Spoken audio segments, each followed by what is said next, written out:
बरं बरं, असं का? मला पण करमत नाही ग पूनम. पूनम तू येशील तर मला पण बरं वाटेल बघ. जरा कसं तरी करमत नाही आजकाल, काय झालं काय माहिती. चल ठीक आहे पूनम बाळा, मी फोन ठेवते, तू ये. ओके. हो हो ठीक आहे. सोनम, ए सोनम, ऐकतेस का सोनम? हां आत्या, काय म्हणता? काय झालं आत्या? मी जरा किचनमध्ये होते आत्या, चहा बनवत होते माझ्यासाठी. बरं बरं ठीक आहे. ठीक आहे, तू चहा पी. सोनम मी तुला हे म्हणत होते, पूनम येणार आहे तुझी नंदबाई. तू अगोदर चहा पी, नंतर सगळ्या घराची जरा क्लिनिंग कर बरं. आई क्लिनिंग करावी लागेल? आपण काही दिवसापूर्वी तर केली होती आता क्लिनिंग. सोनम 1 आठवडा होऊन गेलाय आपण घराची साफसफाई करून, तुला माहित नाही का? तुला काही काम सांगावं ते बरं लक्षात ठेवतेस ग तू. जा अगोदर जाऊन सगळे पंखे पिंखे साफ कर बरं. नंतर हळूहळू मग सगळ्या घराची सफाई कर. ऐक अगोदर माझं, सगळे पंखे साफ कर, 1-2 करशील आणि ठेवून देशील. आणि गुड्डू काय करायलाय? फक्त बसला असेल, त्याला घे जा हाताखाली तुझ्या, तुला पण मदत होईल थोडीशी. बरं आता ठीक आहे. बघा तर तोंड कसं वाकडं केले. माझी पोरगी यायची म्हणलं की तोंड कधी पण सुजूनच राहते. बघा तुमची बहीण यायली, अजून तर आली पण नाही. आतापासूनच तुमच्या आईची ऑर्डर सुरू झाली, हे करा ते करा, पूर्ण घराची साफसफाई करा, पंखे साफ करा, हे क्लीन करा ते क्लीन करा. आणि तुम्हाला पण म्हणल्या की गुड्डू तर घरामध्ये पडूनच राहते, त्याला पण हाताखाली घे म्हणून. बस आता काय ऑर्डरवर ऑर्डर सुरू राहतील. रोज त्यांचं काहीतरी नवीन असते बघा आता. रोज तर आपल्या घरी खिचडीच बनवून खाते, इथं आलं की ऑर्डर सोडते, हे बनवा ते बनवा. आता इथे आल्यानं रोज म्हणते नॉनव्हेज बनवा, हे बनवा ते बनवा म्हणून. नाहीतर मग काही गोड बनवा. काही हरकत नाही सोनम, त्यांच्या घरामध्ये खिचडी आवडत असेल म्हणून तेच खात असतील. त्यांना आवडते म्हणून ते बनवतात. सोनम, प्रत्येक घराची खाण्यापिण्याची पद्धत वेगळी असते, आपल्यासारखीच नसते. आणि सोनम तू का टेन्शन घ्यायलीस? पूनम का नेहमीसाठी राहण्यासाठी थोडी येत आहे आपल्याकडे. 4-5 दिवसामध्ये जाईल ती तिच्या घरी. तू टेन्शन घेऊ नकोस, नाराज होऊ नको, मी तुझी मदत करतो साफसफाई करायला. तसं पण मला ऑफिसवाल्यांनी वर्क फ्रॉम होम दिले बघ, त्याच्यामुळे मला ऑफिसला नाही जायचे. अहो तुम्ही तर कधी समजणार नाही, तुम्हाला तर वाईट वाटेल, तुमची बहीण आहे ती. जे खरं आहे ते तुम्ही समजू शकत नाही आणि ऐकायला पण तयार नसता कधी. आई आता तर कामासाठी टोमणे देतात, आता तर तुमची बहीण यायली. तुमची बहीण आणि आई मिळून मला कच्चं खातील. टोमणे द्यायला तयारच असतात त्या दोघी, ऐकवायला नेहमी तयारच राहतात. तू टेन्शन घेऊ नकोस सोनम, मी आहे ना तुझ्यासोबत, आपण सांभाळूयात. तुला काही जबरदस्ती नाही, तुला कामासाठी कोणीही काही नाही बोलणार, मी आहे ना. तुला जेवढं झालं तू तेवढं कर सोनम, अंगावर घेऊ नकोस जास्त, बाकी मी आहे ना. मला माहिती होतं तुम्ही असंच बोलणार आहात ते. तुम्ही तर तुमच्या बहिणीविषयी आणि आईविषयी कधी काही ऐकू शकत नाही ना, मी बोललेलं मी सांगितलेलं.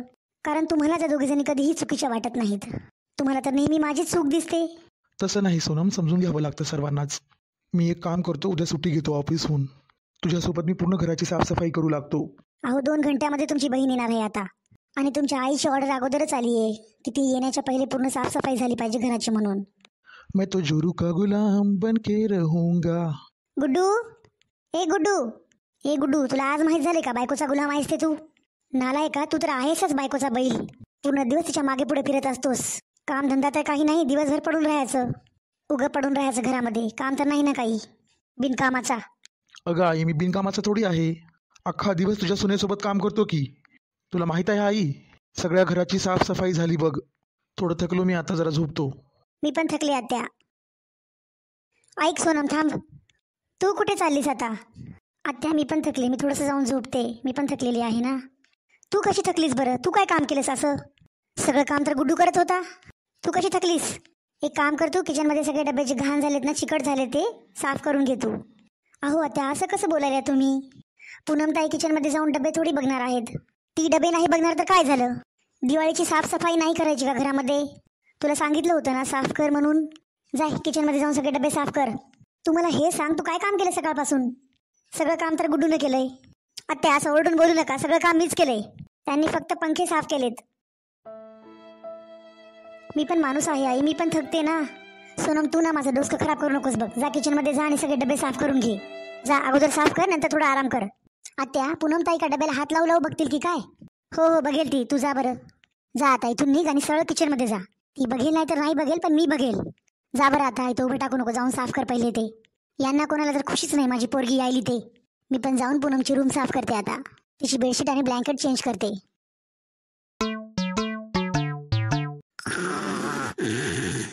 ही बघा महाराणी कशी झोपेत खराटे मारायली ते. आणि एक मी आहे, माझी मुलगी येणार आहे, या खुशीमध्ये मला झोप पण येत नाही. सोनम, हे सोनम, सोनम उठ उठ सोनम. हा हा आत्या काय म्हणता? काय झालं आत्या? काय होणार आहे? माझी मुलगी येत आहे. तुला माहिती नाही का, संध्याकाळच्या चहासोबत तिला काहीतरी पाहिजे स्नॅक्समध्ये खाण्यासाठी ते. जा जाऊन काहीतरी स्नॅक्समध्ये बनव. आणि असं गजळ तोंड करू नको बघ. गुड्डूला उठवलंस का तू? गुड्डू, ए गुड्डू, उठ आता. 2 तास झाले तुला झोपून. तुझी झोप नाही झाली का अजून? माझी मुलगी लग्नाच्या पहिले सगळं हे काम करायची. संध्याकाळी 6 वाजले की बरोबर चहा बनवायची, त्याच्यासोबत स्नॅक्स पण बनवायची. कधीच कंटाळा नाही केला तिने. आता इथे उभं टाकून काय करायली? जा लवकर जाऊन चहा बनव, ती येतच असेल आता. आत्या, मला विश्वासच बसत नाही तुम्ही जे बोलता ते खरं बोलता म्हणून. मला असं कधीच नाही वाटत लग्नाच्या पहिले पूनमताई एवढं सगळं काम करायच्या म्हणून. जेव्हा मी त्यांच्या सासरी गेले होते ना, संध्याकाळी 7-7 वाजेपर्यंत ते झोपून उठायच्या. त्यांची सासू यायची त्यांना उठवायला. तुम्हाला माहित नसेल कदाचित, त्यांच्या सासूबाईला आणि नवऱ्याला मी चहा बनवून दिला होता. तुम्ही विचारा त्यांना. सोनम, तू माझ्या मुलीबद्दल चांगलं सांगायलीस की वाईट सांगायलीस? पूनम नेहमी तुमचं गुणगान गाते, माझे दादा बहिणी एवढे चांगले आहेत म्हणून. माझा भाऊ पण खूप चांगला आहे. काय माहिती आत्या? अरे गुड्डू, तुला माहित आहे पूनम तुझे एवढे गुणगान गाते की माझा भाऊ मला शॉपिंग करायला घेऊन जाते, हे घेऊन देते, ते घेऊन देते, माझ्या मनावर सगळं काही घेते. गुड्डू, पूनम आल्यानंतर तिला शॉपिंगला घेऊन जातो. सोनम, तुला माहिती आहे तुझ्याविषयी ती काय बोलू लागली ते? बोलू लागली मला माझ्या वहिनीच्या हाताची मटर पनीरची भाजी खूप आवडते ते. जा आता तू एक काम कर, चहा बनव पहिले. मी बाहेर गेट जवळ जाऊन बसते. बघितलं तुम्ही तुमची बहीण काय येत आहे ते? इथे हुकूमवर हुकूम सोडायला. तिचं बरं आहे, आपल्या सासरी फक्त खिचडी बनवून खाऊ घालते सासरच्या लोकांना. आणि महाराणीला इथं मटर पनीर खायचं आहे. भावाकडून मस्त शॉपिंग करून घ्यायची आहे. वहिनीच्या जीवावर मस्त राज्य करायचं आहे तोपर्यंत तिने इथे. म्हणूनच यायली ती. मी ना आतापर्यंत कधी तमाशा नाही केला, पण आता मी खरंच तमाशा करेल. बोलून ठेवा तुम्ही तुमच्या माईला. तब्येत नाही म्हणावं तिची चांगली. मी जाऊन झोपते, तुम्ही बघा आता. सोनम, तू पहिले शांत बस बरं. तुला माहिती नाही का आईची कानं किती तेज आहेत ते? आईनं जर ऐकलं ना तर आजच वरात निघेल माझी. सोनम, तुझ्या चेहऱ्याचा रंग का बदलला जरा मला सांग बरं. मला एक सांग जरा, तू तुझ्या माहेरी जाते, तुझ्या वहिनीचं पण असं तोंड होते का ग? नाही आता असं काही नाही. माझी वहिनी तर खूप खुश होते मी गेल्यानंतर. कारण त्यांना वाटते की मी जेव्हा जाईल ना त्यांची थोडी मदत होईल. मी त्यांना थोडंफार काम करू लागेल म्हणून. तुझ्याने इथे तर कामं होत नाहीत, तिथे जाऊन काय खाक कामं करतेस तू? साखर कुठे ठेवलीस ते सांग मला, मी चहा बनवते. मला सकाळी तुझ्या हाताचा चहा प्यायचा नव्हता, बनवलास आणि मी पिला. आणि तू काय दाता इसकून हसायलास, बायकोचा बैल. तिथे वरच्या ड्रॉवरमध्ये साखर आहे आई. तुम्हीच बघा तुमची माय किती भांडण करते माझ्यासोबत. ते काय काय बोलून जातात मला ते. हे बघ सोनम, आईसोबत भांडण करून काहीच फायदा नाही बघ आपला. ती ऐकणार नाही आपलं. हे बघ सोनम, मला माहिती आहे तुझं काही चुकत नाही ते, पण तू हे पण लक्षात ठेव, मी आईला काहीच नाही म्हणू शकत. शेवटी ती माझी आई आहे. सोनम, ती माझ्यापेक्षा मोठी आहे. मला पण तिची काही रिस्पेक्ट करावी लागेल ना. सॉरी सोनम, मी आईला काही नाही म्हणू शकत बघ. हां, एक लक्षात ठेव मात्र, ज्या ठिकाणी तुला काही करायची इच्छा होत नसेल त्या ठिकाणी तू मला सांगत जा. पण तुला जर असं वाटत असेल की मी आईसोबत भांडण करू, उलटं बोलू, ते माझ्याने नाही होणार बघ. आणि तू आईला उलटं बोलशील ते मला पण नाही खपणार. पण तुला मी असं परेशान नाही बघू शकत बघ. सोनम, तू रूममध्ये जा आणि थोडंसं आराम कर. मी बोलतो आईला, काही काम राहिलं असेल तर ते बघून घेता येईल. जा, आईला मी बोलतो, तू जाऊन आराम कर. सोनम, ते बघ पुन्हा आली वाटते. बघ ना, टॅक्सी आली बाहेर. बघ लवकर जाऊन बघ जा. ताई, आलात का तुम्ही? कशा आहात ताई? मी बरी आहे वहिनी, तुम्ही कशा आहात? आता सगळ्या गोष्टी इथेच करणार का? आई कुठे आहे? चला ना आतमध्ये. आई, मी आले. आलीच चकोली तू? तुझी किती वेळची मी वाट बघू लागले. तुला माहिती आहे माझ्याशिवाय तुला कोणीच आठवण नाही करत या घरामध्ये. पूर्ण दिवस तुझी आठवण येते बघ. कालपासून तर खूप येत होती तुझी आठवण मला. हो ताई, तुम्हाला कसं विसरू शकतो आम्ही? सगळं दिवस तर आई तुमचीच आठवण करत असतात. करू नको की काय मग तिची आठवण? मुलगी आहे माझी ती, तिची आठवण नाही येणार तर मला कोणाची आठवण येणार? तसं बघायला गेलं तर वहिनी तुम्ही एकही कॉल कधीच करत नाही मला. कधी विचारत पण नाही की नंदबाई कशी आहे, तब्येत कशी आहे विचारावं म्हणून कॉल करून आपण तिला. तुम्ही तर तुमच्या माहेरामध्येच नेहमी बिझी असता. कधीतरी तुमच्या बहिणीला बोला, कधी कोणाला तरी बोला, तुमचा फोन नेहमी बिझी असतो वहिनी. अगं बाई, जाऊ दे ना तू. तिची बहीण आहे, आई आहे, बोलत असेल ती माहेरामध्ये. तिला टाईम नाही भेटत तुला कॉल करायला. हो वहिनी, तसं बघायला गेलं तर तुमचा फोन नेहमी बिझी असतो बघा. असं का ताई? हो वहिनी, तुमच्या तरी बहिणी आहेत तर तुम्ही बहिणीला बोलू शकता. माझं कोण आहे? मला बहीण पण नाही आहे. तुम्ही कॉल करून विचारू पण शकता ना मला तब्येत कशी आहे काय नाही ते माझी. तसं मला पण काही एवढा उल्हास नाही तुम्हाला कॉल करायचा. मला तर आईबाबाशी मतलब आहे फक्त. मी तर माझ्या आईसोबत बोलते नेहमी. अरे वा ताई, जेव्हा तुम्हाला मला बोलायची काही गरज पण नाही, मतलब पण नाही, तर मग तुम्ही तुमच्या आईची कानं का भरायला माझ्याविषयी? कशाला म्हणाले की तुम्ही बहिणी कधीच कॉल करत नाही, बहिणीचा फोन नेहमी बिझी लागतो म्हणून? तुम्हाला जेव्हा माझ्यासोबत काही बोलायचंच नाही आहे तर तुम्हाला मी काय म्हणून फोन करू? इथे थांबून फक्त कुरकुर करू नको. जा तिकडे, जा किचनमध्ये आणि काहीतरी खायला घेऊन ये. हो आत्या, लगेच घेऊन येते. वहिनी, बाहेर गाडीमध्ये माझे सामान बॅग्स आहे, जरा घेऊन येतो मी. जा. हिची बॅग घेऊन यायला काय नोकर आहेत की काय? आणि नाहीतर ठेवण ही. मी पण म्हणते मला लक्षात नव्हतं म्हणून. अजून काय म्हणतेस पूनम बाळा? काय चाललंय घरी? सगळ्यांचं सगळे बरे आहेत ना घरी तुझ्या? आई, मी तर खूप चांगली आहे बघ. बघ तुझ्या समोर आहे मी अशी. ताई, हे घ्या चहा अगोदर. चकुली, तू कधी आली? दादा, मी तर कधीच आले. पण हे बघ तू, वहिनीने फक्त चहा आणला. चहासोबत खाण्यासाठी स्नॅक्समध्ये काहीच नाही आणले. बघ तूच बघ, तुझ्या समोरच चहा घेऊन आल्यात बघ, काहीच नाही आणलं खाण्यासाठी. मग तुम्हाला वाटते की मी एकाचे दोन करून तुम्हाला सांगायले. वहिनी, तुम्हाला पाहुण्यांचा पाहुणचार कसा करायचा असतो तो माहिती नाही का? माझ्या घरी जेव्हा तुम्ही आल्या होत्या तेव्हा बघितलं नाही का तुम्ही पाहुण्यांना कसं ट्रीट करतात ते? बघितलं ना ताई, स्वयंपाकाच्या टायमिंगला तुमचं डोकं दुखायचं बघा नेहमी. मग मावशीने आणि मी जेवण बनवलं होतं. वहिनी, बिमार होणार आहोत म्हणून माहिती असते का अगोदरच? बिमार पडले होते मी तेव्हा, डोकं खूप दुखत होतं माझं. तुम्ही आल्यानंतर मी एकदा काय बिमार पडले होते, तुम्ही तर मजाकच बनवून ठेवला त्या गोष्टीचा. आई बघ तुझी सून कशी बोलायली ते. छकुली, तू हिच्या बोलण्यावर लक्ष देऊ नकोस बघ.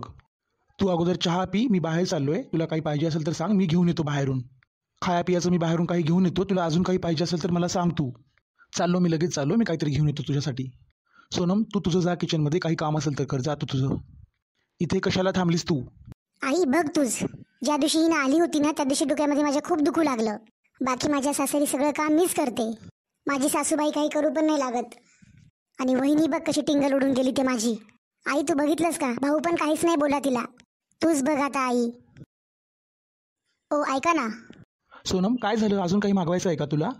असा कसा चेहरा तुझा पडला अचानकच? आता तर तू भांडण करत होतीस चकोलीसोबत. काय झालं सोनम?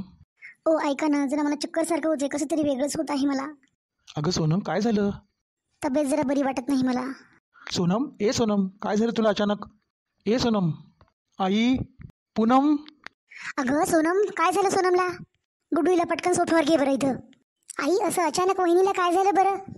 गुड्डू काय झालं सोनमला? ती मला म्हणूच लागली आई की मला चक्कर येत आहे, वेगळंच होत आहे कसं तरी, आणि लगेच पडली.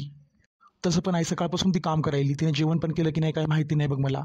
सकाळपासून क्लिनिंग करत आहे ती. थोडंसं आराम करू लागलीस, परत तू येऊन तिला ऐकवलंस काहीतरी.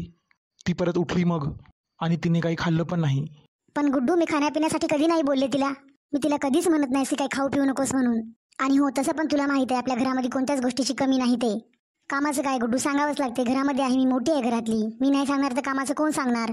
पूनम येणार आहे म्हणून तिला मी बोलले होते हे सगळं साफसफाई कर. तिने जेवण वगैरे करून करायचं ना सगळं हे काम. आई मला वाटलं की माझी सासू खराब आहे, पण तू पण ना आज आई हद्द केलीस बघ. मला माहिती आहे आई, वहिनीचा स्वभाव मला तेवढा आवडत नाही. पण असं थोडी असते आई, सकाळपासून वहिनी काम करायल्यात. तुझं एवढं काय बिघडलं होतं आई? थोडासा आराम करू द्यायचा ना वहिनीला. अगं सोनम, तू उठलीस? बरं वाटते का तुला आता? असं अचानक तुला काय झालं होतं? पडलीस तू चक्कर येऊन? सोनम मला माफ कर ग. कसं वाटते तुला आता? तब्येत बरी आहे का तुझी? आता बरं वाटते आई मला, थोडं बरं वाटत आहे मला आता. काय माहिती आता मला अचानकच काय झालं होतं ते. अगं सोनम मला खरंच माफ कर ग. माझी मुलगी येणार आहे म्हणून मी याच आनंदामध्ये खूप खुश होते बघ. मी हे विसरूनच गेले होते की तू पण एक माणूस आहेस ते. अगं जेव्हापासून तू उठलीस ना तुझ्या पाठीमागेच होते बघ मी. हे कर ते कर, असं कर तसं कर म्हणून.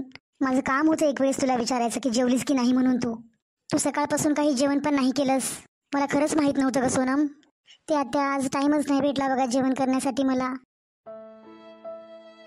आत्या सकाळपासून ते थोडं घरातली साफसफाई केली, मग किचनचे डबे तुम्ही म्हणल्या साफ करा, मग ते केले. मग ताई आल्या, थोडंसं मी झोपले होते, मग नंतर टाईम नाही भेटला मला जेवण करायला. अहो वहिनी, मीच तर होते ना, मी पण या घराची सदस्य आहे ना. एवढी काय गरज होती क्लिनिंग करायची? तुमचंच तर घर आहे हे शेवटी. आणि सगळ्यात पहिले तुम्ही तुमची काळजी घ्यायला पाहिजे ना. तुमची तब्येत चांगली असेल तरच सगळं काही चांगलं वाटेल ना वहिनी. हो ना ताई. मुलगी येणार आहे म्हणून आज मी सोनेला पण विसरले. सून पण कुणाची तरी मुलगी असते ना. सोनम बेटा, तू थोडासा आराम कर, मी तुझ्यासाठी काहीतरी जेवण बनवते. तू नंतर जेवण करून थोडासा आराम कर. मित्रांनो, तुम्ही आम्हाला कमेंट करून नक्कीच कळवा आजची स्टोरी आमची तुम्हाला कशी वाटली ते. आणि हो, कमेंटमध्ये हे टाईप करायला विसरू नका की सून पण कुणाची तरी मुलगी असते ते.